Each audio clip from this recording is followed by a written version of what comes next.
윤 대통령의 순방 도중 불거진 비속어 논란의 후폭풍이 거셉니다. 국민의힘은 최초 보도한 MBC의 항의 방문 등 여러 조치를 취하겠다고 밝혔고, 민주당은 박진 외교부 장관의 해임을 촉구하면서 날선 대립을 이어갔습니다. 국회 기재위가 한국은행 현안 보고에서 금리 인상 속도 조절과 물가 안정 노력을 당부했습니다. 이창용 한국은행 총재는 고물가 상황, 다음 달 추가 금리 인상의 불가피성을 시사했습니다. 급격하게 하락한 쌀값 안정화를 위한 여야의 해법이 엇갈리고 있습니다.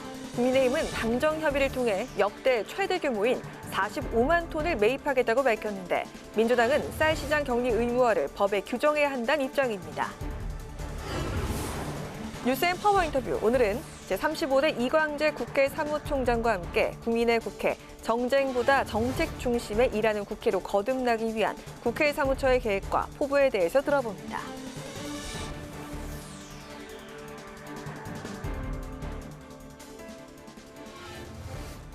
여러분 안녕하십니까? 9월 26일 의정종합뉴스 뉴스엔 시작하겠습니다.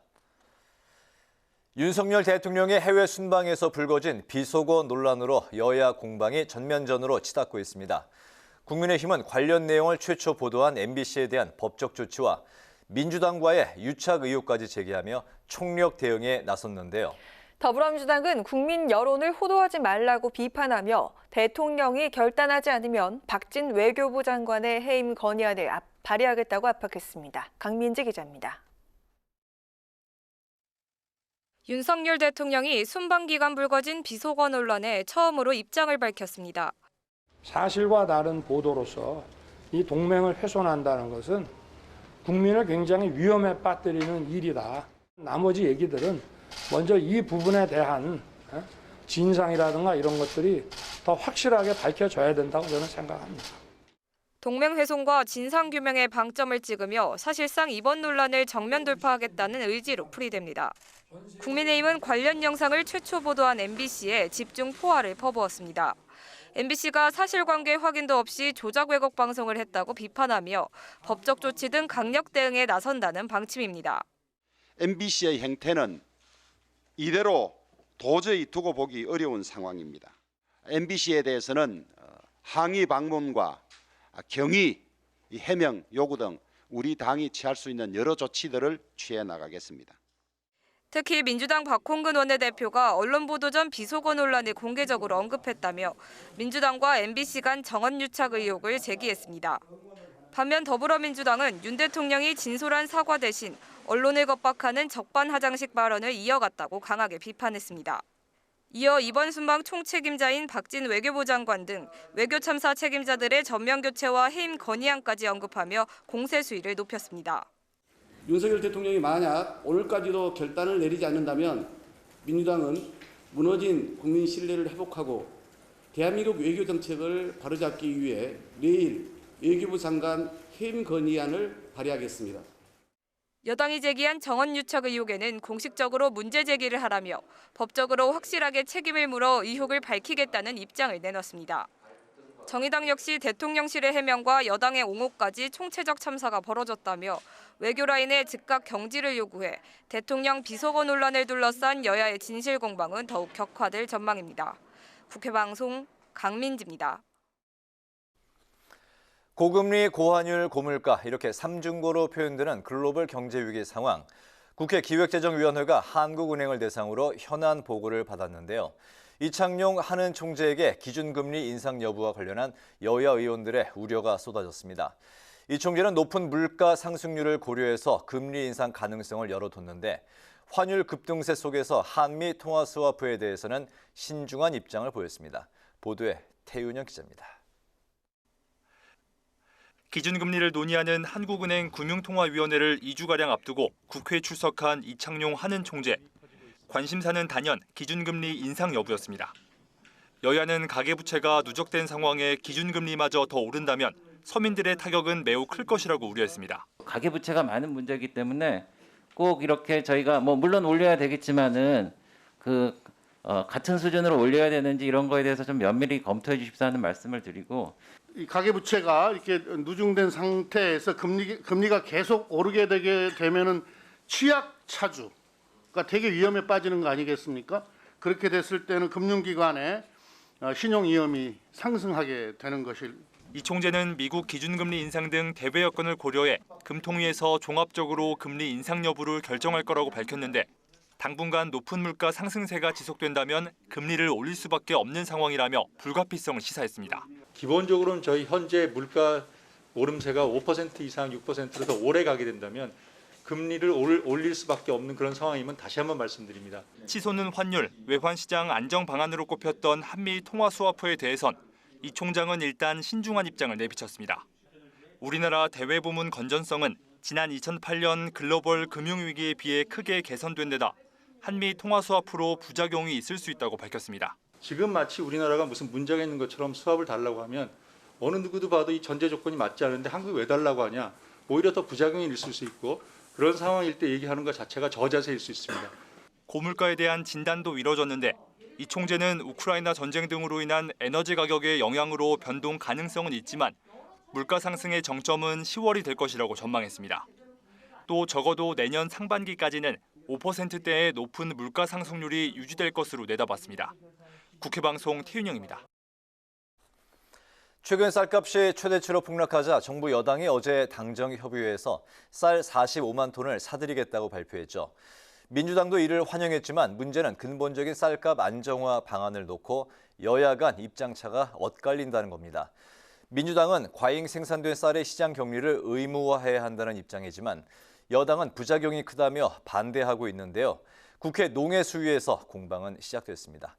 홍혜진 기자가 취재했습니다. 쌀값 안정화를 위한 해법을 놓고 여야 간 공방이 계속되고 있습니다. 더불어민주당은 쌀 시장 격리 의무화를 담은 양곡관리법이 근본 대책이라고 주장하고 있습니다.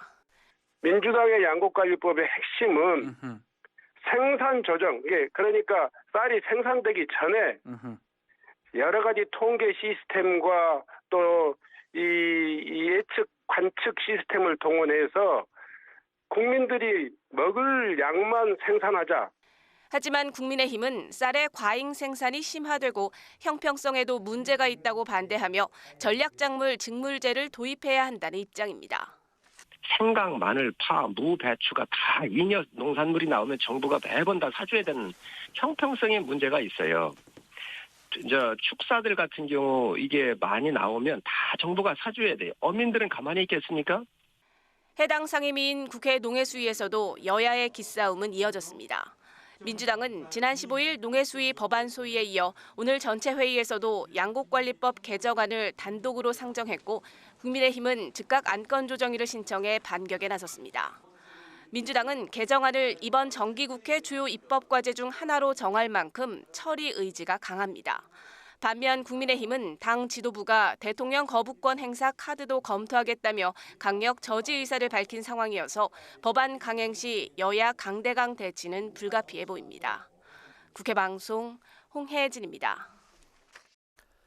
다음 주로 다가온 윤석열 정부 첫 국정감사를 앞두고 국회 상임위별로 속속 증인 채택이 이루어지고 있습니다. 오늘 하루 산자중기위와 행안위 등이 국감회부를 증인과 참고인들을 확정 지은 건데요. 하지만 현 정부 핵심 사업과 여야 인사들을 둘러싼 증인 채택 신경전은 더욱 거세지는 모습입니다. 임채원 기자가 전합니다. 국회 산업통상자원중소벤처기업위원회가 국감 증인 명단에 기업 인사들을 올렸습니다. 이재승 삼성전자 사장과 공영훈 현대차 사장, 정탁 포스코 사장 등을 여야 합의로 채택한 건데 이들에게 현대차의 미국 인플레이션 감축법 사전 인지 여부와 포항제철의 태풍 흰남노 침수 대응, 삼성 스마트폰 세탁기 불량 조치 과정 등을 질의할 예정입니다. 산자중기위는 당초 기업 총수들을 국감장으로 불러낼 예정이었지만 정책 국감 차원에서 경영진급 인사로 합의했습니다. 국회 행정안전위원회도 국감장에 이강덕 포항시장과 최정우 포스코그룹 회장을 증인으로 출석시켜 포스코그룹의 태풍 흰남노 침수 피해 등을 점검할 방침이고 발암물질 가방 논란을 일으킨 스타벅스 코리아 대표는 국회 환경노동위원회 국감 증인으로 채택해 상황을 설명할 예정입니다. 이렇게 현안과 관련된 여야 증인 채택 협의는 속도를 내는 반면에 전현 정권 인사들의 국감 증인 채택을 두고는 여야가 강대강 대치를 이어가고 있습니다. 민주당은 윤석열 대통령 부인 김건희 여사의 각종 의혹과 관련해 김건희 국감을 치르겠다며 벼르며 공세를 펼치고 있는데 김건희 여사는 국민대의 자격미달 심사로 엉터리 표절 논문에도 박사가 되는 특혜를 누렸습니다. 국민의힘은 논문 표절 의혹을 규명하기 위한 국감 증인에 협조하고 교육위가 지난주 김 여사의 논문 표절 의혹과 관련해 국민대와 숙명여대 총장 등을 국감 증인으로 채택한 데 이어 법사위에서는 도이치모터스 주가 조작 사건을, 운영위에선 관저수주 의혹 관련 인사들의 국감 출석을 검토하고 있습니다. 반면 국민의힘은 문재인 정권과 이재명 민주당 대표를 겨냥한 인사들을 증인으로 신청하며 맞불을 놓고 있습니다. 특히 국민의힘은 국방위에서 서해 공무원 피살, 탈북 어민 북송 사건을 고리로 문재인 전 대통령을 증인으로 채택하겠다고 신청했고 해수부 공무원 피격 및 월북 조작 의혹과 탈북 어민 강제 북송 사건에서 문재인 전 대통령은 국민 보호라는 제1의 헌법적 책무를 정면으로 위반했습니다. 국토위에서는 대장동 개발업체인 화천대유 자산관리 대표 등을 증인으로 신청해 이재명 민주당 대표의 지난해 대장동 국감을 재현한다는 계획입니다.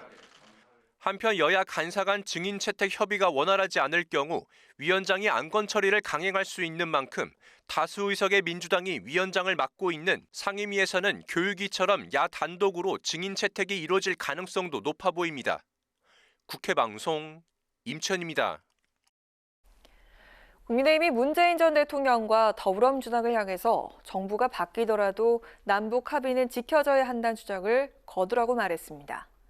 장동혁 원내대변인은 논평을 통해 김정은 북한 국무위원장이 2018년 북미 비핵화 협상 당시에 문 대통령이 관여하지 않길 바란다는 친서를 미국 측에 전달했다며 이같이 밝혔습니다. 그러면서 결국 문 정부는 당시 북한에 과도한 집착을 보이면서 미국과 북한 사이에서 따돌림을 당했다며 이제라도 문재인 전 대통령과 민주당은 하루빨리 북한몽에서 깨어나길 바란다고 지적했습니다. 민주당이 경기도에서 현장 최고위원회를 열고 지역화폐 정책과 신도시 특별법 등 지역 사업을 차질 없이 진행하겠다고 강조했습니다. 이재명 대표는 지역화폐는 소액의 예산으로 고효율의 성과를 내는 정책인데 현 정부 정책으로 인해서 어려움을 겪게 됐다면서 원내에 적극적 대응을 주문했습니다. 김동연 경기지사는 정책 실행을 위한 국비 지원 등을 지도부에 요청하고 민주당의 가치와 철학을 시연하겠다고 말했습니다. 국회가 전국 지방의회 정책지원관을 대상으로 역량 강화를 위한 교육을 실시합니다. 국회 의정연수원이 마련한 이번 연수는 지방자치법령과 지방재정 등 의정활동 지원 업무 전반에 대한 정책 지원관들의 이해도를 높이고 실무 적용을 돕기 위한 내용으로 편성됐습니다. 정책 지원관은 지난 1월 개정된 지방자치법에 따라 올해부터 신규 채용된 전문 인력입니다.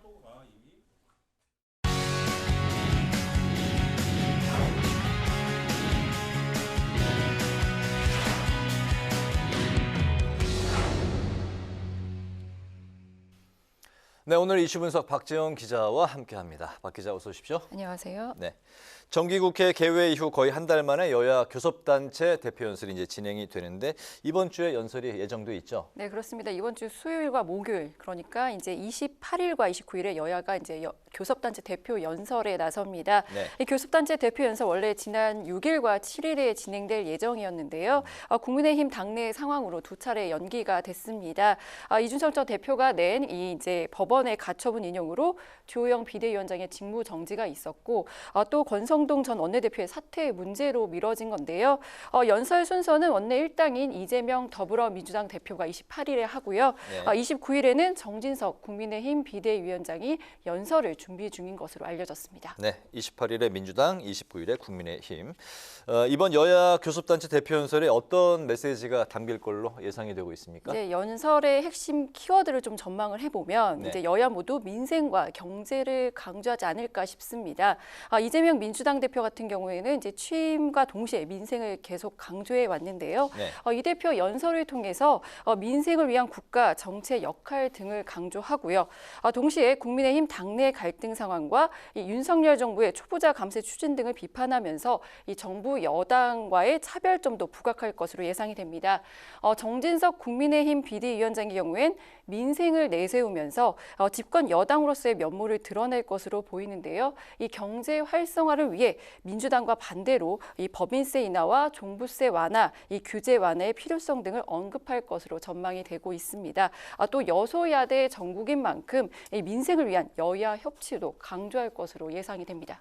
네, 경제 위기가 이제 그 글로벌 전체적인 경제 위기가 이제 출렁이면서 오늘 주식 시장도 굉장히 불안한 상황이었는데 어쨌든 이번 정기국회에서 여야가 민생을 위해서 이제 제시한 그 상황들은 한 목소리를 내고 있지만 해법에서는 다른 목소리를 내고 있는 것 같네요.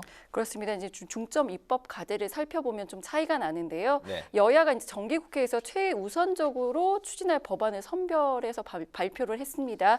이제 국민의힘 같은 경우는 약자, 민생, 미래를 위한 10대 법안을, 그리고 민주당은 이제 7대 법안을 제시를 했습니다. 이제 세부적인 법안은 이제 화면에 보시는 것과 같은데요. 여기서 보시면 이제 납품 단가 연동제 등은 여야가 이제 공통적으로 입법을 추진할 것으로 보이는 반면에 이 쌀값 정상화법이죠. 이 양곡관리법 개정안하고 또 노란 봉투법 등은 벌써부터 여야가 입장차를 보이고 있어서요. 이 법안 심사 과정에서 상당한 진통을 겪을 것으로 예상이 되고 있습니다. 네, 방금 말씀하신 양곡관리법 개정안을 놓고 여야 기싸움이 상당한 것 같네요. 그렇습니다. 이제 양곡관리법 개정안 쌀 의무 매입법인데요. 이제 앞서 리포트에서 보셨듯이 여야가 대립을 하고 있는 법안입니다. 이재명 민주당 대표가 이제 이 법안을 콕 집어서 식량 자급자족을 위한 중요 과제라고 했을 정도로 이제 야당의 입법 의지가 매우 강한 법안입니다. 농해수위 법안 심사 소위에서 이제 민주당이 일방적으로 통과시킨 상태인데요. 하지만 이 정부 여당은 쌀 공급 과잉이 심해지고 재정 부담도 커진다면서 반대하고 있는 상황입니다. 여야 일단 이 안건 조정이 구성을 통해서 절충안을 찾겠다는 입장이지만요. 합의에 이르지 못할 경우엔 야당 단독으로 이 법안 처리에 나설 가능성도 제기가 되고 있는 상황입니다. 그렇군요. 이번 정기국회에서 또 다른 그 쟁점 법안으로 어떤 게 있습니까? 네, 이제 이른바 노란 봉투법이 있습니다. 이제 노동조합 및 노동관계 조정법 개정안이 이제 이 법안의 정식 명칭인데요. 이 노조의 불법 파업으로 이제 발생한 손실에 대해서도 사측에 손해배상 청구를 제한하는 내용이 핵심입니다. 이 노란 봉투법은 지난 19대 국회에서 처음 발의됐지만 번번이 논의 진척 없이 폐기돼 왔는데요. 민주당과 정의당 이번 정기국회에서는 반드시 이 노란 봉투법을 통과시키겠다는 입장입니다. 반면에 국민의힘과 재계는 이 노조의 폭력 같은 불법 행위까지 면책 대상에 포함시키면 이 불법을 부추길 것이라고 우려하면서 이 법 개정에 우려의 목소리를 내고 있는데요. 국민의힘은 이렇게 여당에 반대하는 법안들을 야당이 다수 의석을 앞세워 국회 통과를 밀어붙일 경우 이 대통령께 거부권 행사를 건의하겠다며 강경 대응을 예고한 상태입니다. 이 밖에도 여야 이제 뭐 종부세 상향 기준이라든지 이제 법인세 감세 법안 등을 놓고도 이 충돌을 예고하고 있는 상황인데요. 이 민생을 위한 법안 이번 정기국회에서 얼마나 성과를 낼 수 있을지는 좀 지켜봐야 할 것 같습니다. 그렇군요. 오늘 이슈 분석 박지영 기자와 함께했습니다. 박 기자 수고했습니다.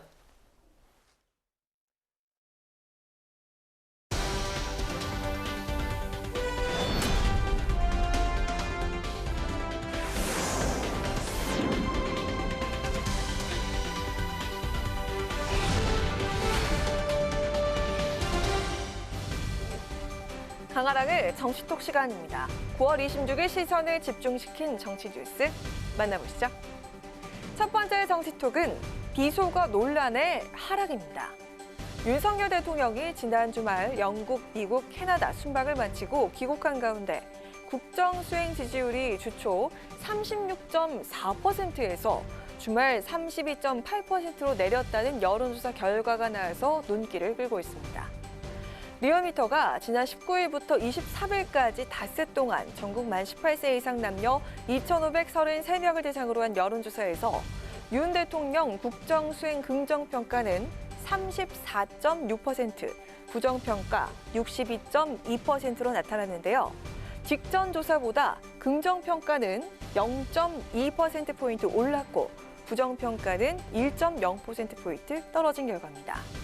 하지만 이번 조사 일간 지표를 보면요, 사뭇 다른 결과를 확인할 수가 있습니다. 긍정평가는 순방 초반인 지난 20일 36.4%까지 상승했다가 21일엔 34.8, 22일 34.9, 그리고 23일엔 지지율이 32.8%까지 내림세를 보였습니다. 반면에 부정평가는 상승 곡선을 이어갔는데요. 20일에는 60.2, 21일 61.4%, 그리고 22일엔 61.6, 그리고 비속어 논란이 있었던 23일엔 64.2%로 나타났습니다.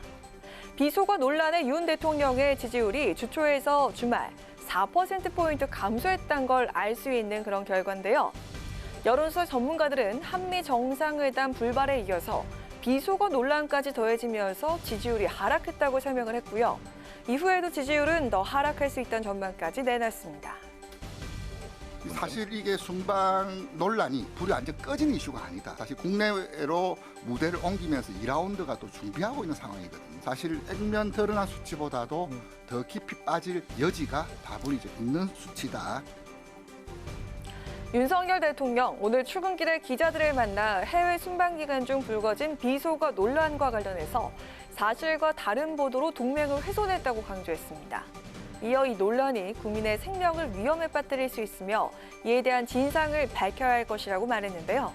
정치권 공방에 이어서 진실게임 양상으로 치닫고 있는 윤 대통령의 비속어 논란. 국민들은 과연 어떻게 바라볼까요? 이어서 오늘의 두 번째 정치톡은 정의당 당권 경쟁입니다. 당 전면 쇄신, 재창당을 선언한 정의당이 차기 당대표 선거 국면에 돌입했습니다. 당 안팎으로 지난 대선과 지방선거 패배 등에 대한 책임론이 거세게 일었던 만큼 기존 원내 인사들 대신에 원외 인사들의 지도부 참여가 유력할 것으로 보이는데요. 지난 대선에 출마를 했지만 고배를 마신 정의당의 간판 인사 심상정 의원은 이번 차기 당대표 출마에 대해서 일찌감치 선을 그었고요. 선거 패배 책임론에서 자유롭지 못한 비례대표들 역시도 당대표 후보군에서 사실상 배제된 것으로 알려졌습니다. 지금까지 알려진 바로 정의당의 차기 당권 경쟁은 이정미 전 의원과 조성주 전 정책위 부의장, 김윤기 전 부대표, 그리고 이동영, 정호진 전 수석 대변인 등을 포함해서 이렇게 5파전 혹은 6파전으로 치러질 전망입니다. 자, 먼저 조성주 전 정책위 부의장 그리고 이동영, 정호진 전 수석 대변인은 오늘 국회에서 당대표 출마를 선언하면서 일제히 당 쇄신을 강조했습니다. 정의당을 부수겠습니다. 한국 정치를 부수겠습니다. 강한 국가라는 제1 권력과 양당 체제라는 제2 권력을 무너뜨리겠습니다. 양당 독점 정치가 가려버린 곳, 가난한 사람들과 약자들이 있는 곳, 바로 그곳이 새로운 정치 공간 제3지대입니다. 정의당을 넘어 제3지대 재창당으로 나아가겠습니다. 구호 정치 끝내야 합니다. 때로는 유연함을 통해 결과를 만들어내는 지혜가 필요합니다. 결과를 만들어내는 능력 있는 당을 정호진이 만들겠습니다. 한편 내일이죠. 27일 당대표 출신의 이정미 전 의원과 김윤기 전 부대표가 출사표를 던질 예정인데요. 이 전 의원 이미 당대표 경험이 있는 만큼 차기 당권 유력 인사로 꼽히고 있습니다.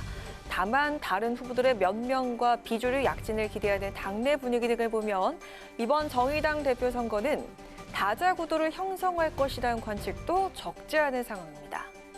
정의당은 내일 후보 등록을 시작으로 다음 달 13일까지 전국 순회 유세 및 TV 토론, 그리고 다음 달 19일 당원 투표를 대표 선출을 마무리 짓게 됩니다. 새 지도부는 당명 개정이나 노선 변경 등의 세부적인 재창당 로드맵 구성과 함께 당내 분위기 수습 등의 중책을 맡게 될 텐데요. 지난 대선과 지방선거의 연이은 참패로 창당 이후 최대 위기를 맞은 정의당. 존립 위기에 빠진 정의당을 새롭게 이끌 리더는 과연 누가 될까요? 지금까지 강아랑의 정치톡이었습니다. 손흥민 선수만 보고 BTS만 보고 국민들이 웃는 거 말고 국민들이 국회를 보고 웃을 수 있는 국회를 만드는 것이 첫 번째라는 생각이 듭니다.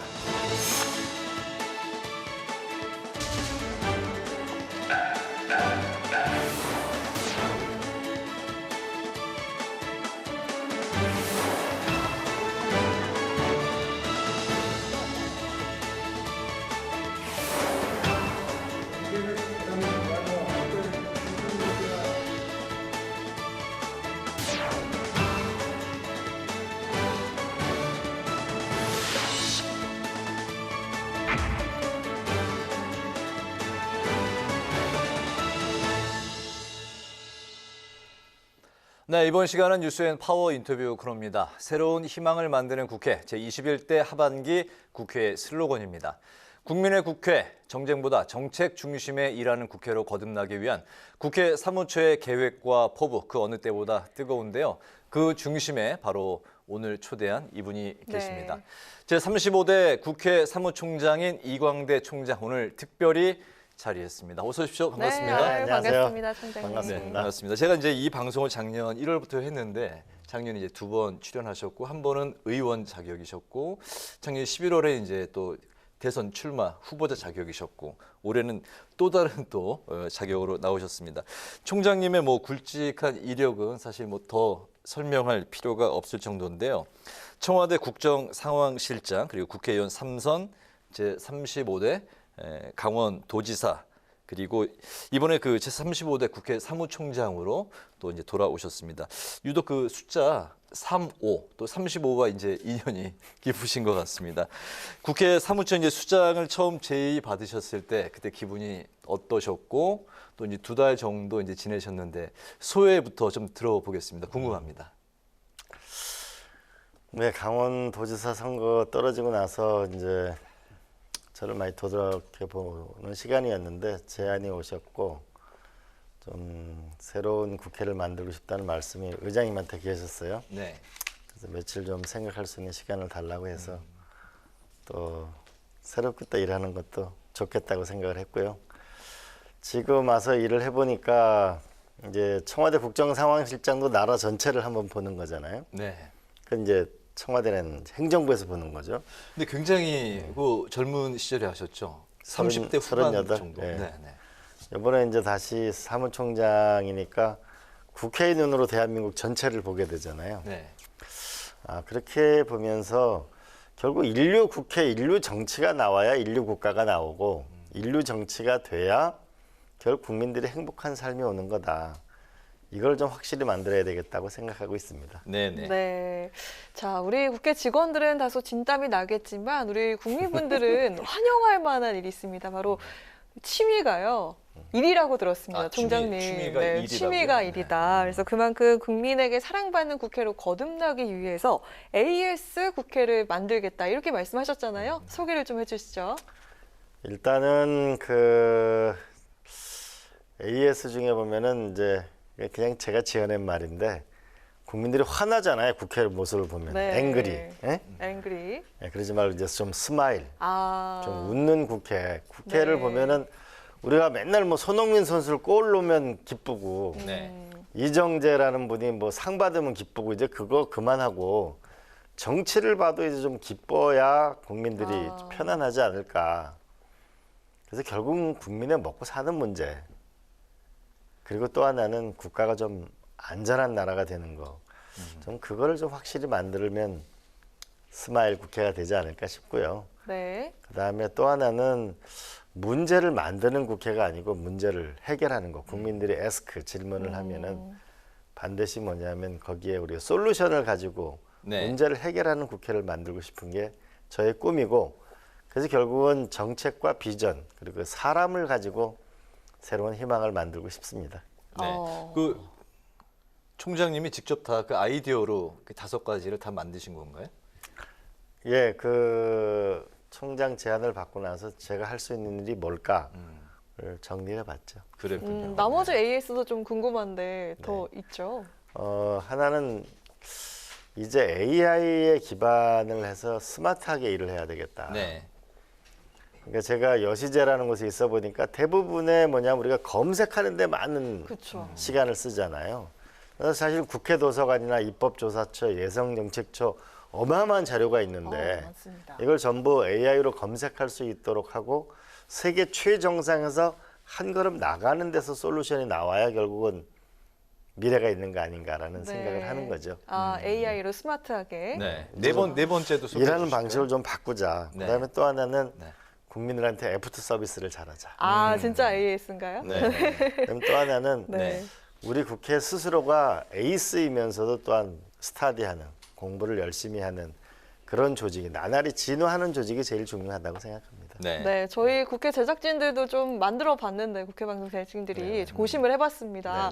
한번 들어주실 수 있나요? 아, 물론이죠. 네, 국민의 삶을 좀 액티브 서포트, 적극적으로 지원하는 국회, 이거 어떤가요? 참신한데요. 아, 네. 저는 정말 이게 그 정치가 이게 서비스업인데 업태로 보면 유통업이라고 보거든요. 국민의 에너지가 충분히 와서 법과 예산으로 되고 국민의 삶이 좋아지는 거, 저는 그걸 제일 중요하게 생각합니다. 사실 일자리, 소득, 보육, 교육, 그다음 노후 걱정 없는 거, 근데 집 문제 그렇잖아요. 그 문제를 좀 확실하게 해결하고 국가가 미국, 중국의 이 세계 정세 변화에서 좀 당당하게 살아가는 안전한 나라, 그 두 가지 아닌가 싶어요. 네, 적극적으로 지원해 주시는 국회 기대하도록 하겠습니다. 이렇게 해서 이제 AS 국회 그 설명까지 이제 들어봤는데요. 총장님이 이제 본인의 개인 휴대전화 번호를 오픈을 했다. 그리고 이메일도 SNS에 스스로 공개해서 또 화제가 됐습니다. 많은 뉴스를 탔는데 무엇보다 이제 소통하는 국회를 위해서 직접 나서신 건데 실제 상황들이 궁금합니다. 주로 이제 뭐 문자로 많이 옵니다.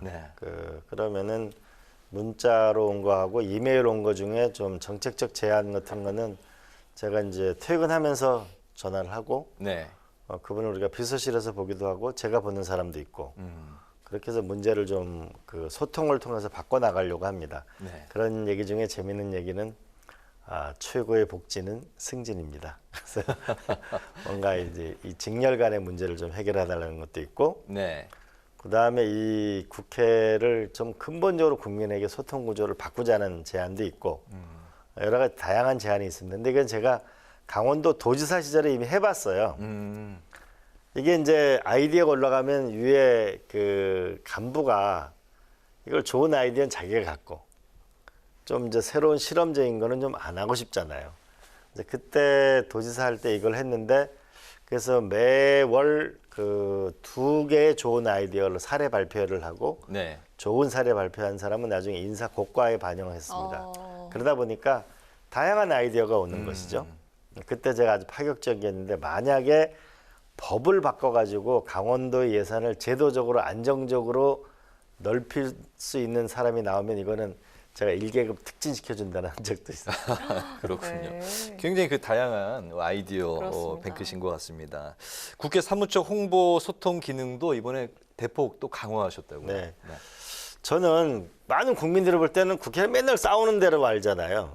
근데 사실은 오늘도 국회의원회 간 세미나가 7개, 보통 10개씩 세미나가 열리고 정책 세미나가 정말 좋은 게 많잖아요. 이 도서관에 1년에 약 3천만 정도의 이 조회가 일어나거든요. 우리나라 제일 큰 도서관이잖아요. 그런데 이게 잘 국민들이 모르잖아요. 제가 얼마 전에 상장회사를 2개 가지고 있는 대표님이 저한테 이러시는 거예요. 국회 도서관에는 저 같은 사람도 들어갈 수 있어요? 우리가 생각하는 거하고 국민들이 생각하는 국회의 문턱은 너무 높은 거예요. 그래서 이거를 이번에 상임위별로 이제 미디어 지원관이라 해서 대변인 제도를 이번에 만듭니다. 그다음에 입법조사처 예상적인 전부 다 그렇게 해가지고 이제 접근이 쉽도록 그렇게 하고, 그러면 어디서부터 접근을 하느냐, 그래서 오늘의 국회라는 것이 서비스가 되고 있죠. 300명의 국회의원 중에 국회의원 세미나, 그다음 우리 연구 보고서가 어떤 게 나오고 주요한 일정이 뭔가, 오늘의 국회가 이제 서비스가 되고 있습니다. 미국에는 플레이북이라는 게 있는데 그것만 보면 백악관부터 전체 정부가 무엇을 하는지를 다 한눈에 볼 수 있습니다. 이제 그 오늘의 국회를 좀 더 날이 가면 갈수록 강화될 것이고요. 그걸 보시면 한국 국회가 이걸 하는구나 라고 해서 국민들이 저기다 저 일을 시켜야 되겠구나, 저걸 부탁하면 바뀌겠구나 라고 해서 일하는 국회로 확실히 바꿔보려고 노력하고 있습니다. 시민과 국민과 더 가까운 또 국회. 그렇죠. 문턱이 없는. 그래서 국회가 국민의 집처럼 돼야 되는 거죠. 편안한 집처럼. 집. 그 내 인생 문제에 도움이 되는 그런 집인 거죠. 네. 네, 또 최근에 국외 고위급 인사들이 국회 방문이 좀 는 것 같은데 낸시 펠로시 미 하원 의장과 아까 오프닝 영상에서 팔꿈치 인사라는 것도 저희가 볼 수 있었고 리잔수 위원장이랑도 좀 화기애애한 그런 분위기였는데요. 네. 의회 외교 강화를 위해서 좀 노력하고 있는 거 소개를 해주신다면 어떤 게 있을까요? 일단 의장님이 엑스포하고 방산 수출 관련해서 일단은 활발하게 움직이시고 네. 계시고요. 그래서 이번에는 이제는 시스템 외교를 해야 되겠다 그래서 한미, 한중, 한일도 상임위 대 상임위, 국방위, 외교위, 경제분과 이렇게 해서 상임위 대 상임위도 하고 그다음에 싱크탱크가 함께하는 이제 시스템 외교를 해야 되겠다는 게 하나고요. 네. 또 하나는 이제 점점 더 한국의 위상이 높아지면서 해외에서 방문하신 분들이 너무 많이 오시고 계세요. 네. 근데 그걸 여태까지 제한된 분들만 만났는데 국회 사랑제라는 곳에서 주요한 인사가 오시면은 네. 우리나라 경제단체한테 아예 다 연락을 합니다. 그러면 이분들과 만나고 싶은 분이 계시면 오시라고. 대한상의, 중소기업 중앙회, 중견기업. 그럼 오시면은 그분들한테 도움이 되잖아요, 경제. 네. 그리고 또 하나는 이제 당장 내일만 하더라도 G7 국가의 대사님들하고 의장님하고 만찬이 있습니다. 네. 그래서 이제는 다른 나라는 전부 내각제가 많잖아요. 그러다 보니까 국회의원들의 힘이 강한 거죠. 그래서 의원회계가 중요하고 미국도 미국 국회의원들의 힘이 세잖아요. 네. 그래서 이제는 시스템 외교를 전면적으로 할 때가 됐다. 왜냐하면은 새로운 세계 질서가 태동하기 때문에 그렇습니다. 네, 그래서 네. 확실히 만들려고 합니다. 네, 의장님과 함께 밀착 동행을 하셨는데 혹시 좀 기억에 남는 에피소드 같은 게 있었을까요? 펠로시 의장은 비행 떠나실 때 우리가 오찬 때 한 사진을 전부 다 벌써 인화를 해가지고 앨범을 갖다 주니까 이렇게 빨리 나오나요? 네, 그래서 네. 재밌어 하셨고 리잔수 위원장은 도착했는데 이제 원래는 팔꿈치를 하기로 했거든요. 근데 네. 팔꿈치를 하자니까 아유 됐다고 그래서 악수를 하자 그러시고 기본적으로 이제 좀 더 소탈한 면도 있었고요. 이제 결국 미국 중국 사이에서 우리가 힘있게 당당하게 살아갈 수 있는 길을 열어야 되겠죠. 우리 국회가 좀 디테일한 부분까지 신경을 썼구나 할 수 있는 대목이었던 것 같습니다. 네, 특히 뭐 이번에 국회의장님 만찬 같은 경우는 굉장히 성공적이었죠. 네. 또 SNS 디지털에 또 관심이 지대하시다고 들었습니다. 디지털 국회 실현을 위해서 국회 여러 내외의 기관들과 빅데이터 협의체를 이제 구성하셨다고 들었는데요. 어떤 기대 효과를 이제 생각을 하셨고 또 실제 어떤 협업이 이루어지고 있는지 궁금합니다. 네. 결국은 정책이 중요한데 정책은 과학적이어야 되잖아요. 네. 그래서 말로만 하지 말고 데이터로 말해보고 뭔가 증거 기반의 우리가 정책을 만들어야 되지 않을까 싶습니다. 네. 그래서 저희가 도서관, 입법조사처, 그다음에 예산정책처, 미래연구원이라는 연구기관이 있고 국회의원들의 수많은 세미나가 있지 않습니까? 이거와 더불어서 우리가 연간 1조 원을 쓰는 우리가 경제인문사회연구회 그리고 키스티는 전 세계 1억 5천만 건의 논문을 전부 AI로 검색할 수 있는 그 시스템이 되어 있습니다. 네.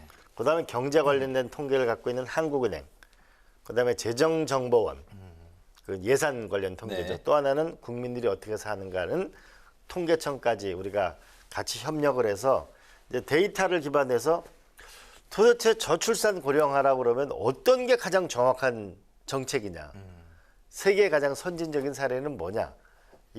이제는 증거 기반의 정책을 만드는 그런 시스템을 만들어야 되겠다. 그 생각해서 이제 시작 단계에 있는 거죠. 그렇군요. 네. 디지털 국회 이제 또 활성화를 위해서 2022 국회 데이터 활용 경진 대회를 또 주최하신다고요? 이게 어떤 겁니까? 이제 국회에는 데이터가 많잖아요. 지식 데이터가 많죠. 그다음에 이 숫자로 된 이 데이터를 이용해서 문제를 해결해 나가는 거죠. 네. 그래서 경진 대회를 해서 상도 주고 그러려고 합니다. 이제 이게 점점 더 데이터가 많이 쌓이게 되면 훨씬 더 국민들이 문제 해결 능력이 이제 더 뛰어나지겠죠. 네네. 네. 알겠습니다. 저희 앵커들이 매일매일 이렇게 방송을 위해서 국회 출근하고 있는데 주변 이야기를 좀 들어보면 국회가 조금씩 변화하는 것 같다. 이런 좀 새바람이 불고 있다. 이런 분위기 좀 느낄 수 있거든요. 제발 그래야 돼. 네. 총장님께서는 앞으로 네, 국회에 어떤 미래를 그려나갈 것인지 청사진 한번 들어보도록 할까요? 저는 우리가 좀 싸우는 국회가 아니고 서로 격려하고 그리고 차이를 인정하는 좀 그런 국회가 됐으면 좋겠어요. 그리고 우리가 국회가 좀 일도 열심히 하지만 또 한편으로는 또 복지 부분에서도 좀 더 좀 좋은 곳이 되는 그런 훌륭한 일터이자 또 국민들의 보기에는 국민들의 집으로 믿을 수 있는 곳이 됐으면 참 좋겠습니다. 네. 싸우는 국회가 아닌 일하는 국회가 됐으면 좋겠다. 뭐 이게 또 복지도 생각하는 그런 이제 정말 좋은 일터가 됐으면 좋겠다 말씀하셨습니다. 근데 그 싸우는 국회 이면에 묵묵히 또 의정 활동을 하는 일하는 국회가 있다 이렇게 이제 말씀을 하셨는데요. 반대로 또 이제 뭐 정쟁하는 국회 얘기를 또 안 할 수가 없습니다. 최근에 일련의 상황도 굉장히 격앙돼 있는 상황인데 정기국회가 이제 그 본 궤도에 오르면서 입법 또 국감 예산 여야가 이제 힘겨루기가 이제 국정감사가 시작되면 이제 또 본격화될 텐데 협치가 유언하다 뭐 이런 이야기도 나오고 있습니다. 협치의 실마리 어디서 어떻게 찾아야 된다고 보십니까? 좀 전 뉴스엔에 여기 자료도 나왔지만은 국민의힘의 10대 과제하고 민주당의 7대 과제를 보면은 그 중에서 우리가 납품 단가 연동제 같은 경우는 같죠. 네. 맞습니다. 그런 것부터 먼저 같은 것부터 먼저 처리하는 거죠. 그리고 지금 의장님도 굉장히 많은 여야 의원들을 만나고 계시거든요. 네. 그래서 결국은 대화 테이블을 여야 테이블을 많이 만들어 대화를 많이 하는 수밖에 없습니다. 그렇게 해서 우리가 공통적인 것부터 먼저 처리하고 그다음에 쟁점이 있는 거는 이건 많은 대화를 할 수밖에 없다고 봅니다. 근데 분명한 거는 이제 국민들이 정치를 걱정하는 시대는 좀 끝내야 되지 않을까. 근데 국민들 살기 힘들거든요. 이런 부분에 좀 각별한 노력을 좀 기울이는 그런 대화의 장과 설득의 장이 함께 좀 일어났으면 좋겠습니다. 네, 생각이 같은 그런 의견이 같은 부분부터 접점을 찾는 그게 이제 그런 정치부터 해야 되겠다. 네. 오늘 저희 뉴스엔이 이광재 총장님 오신다고 앞전에 그 전화 연결 코너도 삭제를 하고 긴 시간 편성을 했습니다. 이곳에 국장님도 와 계시고 그래서 저희가 좀 충분히 시간을 드리고 싶은데 벌써 마지막 질문입니다. 마지막으로 제 35대 국회 사무총장으로서 앞으로 꼭 이루고 싶은 목표 그리고 각오도 한 말씀 뭐 길게 하셔도 좋으니까요. 하고 싶으신 말씀 있으시면 여기서 다 풀고 가셔도 좋습니다. 저는 인류 국회가 인류 국가를 만든다고 봅니다. 또 인류 정치가 나와야 국민들이 편하고 그리고 우리가 변화하는 세계 질서에 우리가 안심하고 살아갈 수 있습니다. 근데 인류 국회는 국회의원도 열심히 노력해야 되지만 국회 구성원도 열심히 많이 노력해야 되지만 국민들의 저는 참여가 제일 중요하다고 봅니다. 네. 그래서 노무현 대통령 정부의 우리 캐치프레이즈 참여 정부였잖아요. 그래서 더 많은 국민들이 뜨거운 마음을 가지고 참여하고 그렇게 할 수 있는 시스템을 만들려고 합니다. 그래서 저는 정말 희망컨대 내년도에는 국회의원회관에서 열리는 매일 10개 이상이 열리는 세미나가 전부 유튜브로 생중계되고 그렇게 해서 많은 국민들이 참여하고 그래서 이 정책 소비자 운동을 만드는 그런 내가 필요한 정책을 만드는 그런 국회가 정말 되었으면 좋겠고요. 일단 저부터 열심히 하도록 하겠습니다. 여기 성과를 내야 되니까요. 그러니까 매일 아침 5시 반에 집에 나와서 여기서 한 7시 한 20분 되면 출근하거든요. 열심히 하는데 어쨌든 저도 국민의 세금으로 살아가는 사람이기 때문에 혼신의 힘을 다하려고 합니다. 정말 취미가 일이신 것 같습니다. 열정과 에너지, 정말 취미가 일이시라는 말씀이 실감이 납니다. 근데 7시 20분에 출근하시면 다른 직원들은 어떻게 합니까? 이게 좀 부담도 많이 될 것 같습니다. 미안하죠. 알겠습니다. 이제 오늘 그 뉴스앤파워 인터뷰 마칠까 하는데 못하신 말씀은 더 없으실까요? 정말 저는 이 300명의 의장님을 포함한 300명의 국회의원, 그다음에 우리 국회 가족들이 국민들과 정말 이 마음을 열고 우리가 정말 최선의 노력을 다하겠다는 말씀을 드리고 국민 여러분께서도 함께 참여하는 과정을 함께 해주셨으면 좋겠습니다. 이제 대한민국은 새로운 나라로 향해 희망을 찾아 떠나야 된다고 생각합니다. 열심히 하겠습니다. 네, 알겠습니다. 새로운 희망을 만드는 국회가 되기 위해서 저희 국회 방송도 앞으로 더욱더 열심히 노력하겠습니다. 오늘 뉴스앤파워 인터뷰 지금까지 이광재 국회 사무총장과 함께했습니다. 총장님 오늘 말씀 잘 들었습니다. 감사합니다. 감사합니다. 네. 그리고 우리 김진표 의장님이 특별히 노력하고 계시는데요. 정말 열심히 하시거든요. 그래서 김진표 의장님도 일이 취미시구나 그렇게 생각하고 있는데 어쨌든 혼신의 힘을 노력을 다해 보겠습니다. 함께 힘을 모았으면 좋겠습니다. 알겠습니다. 네, 감사합니다. 네, 화요일인 내일도 일교차가 10도 안팎으로 크게 벌어지겠습니다. 아침 기온은 서울 15도로 시작해서 한낮 기온 서울이 28도까지 오르면서 다소 덥겠습니다.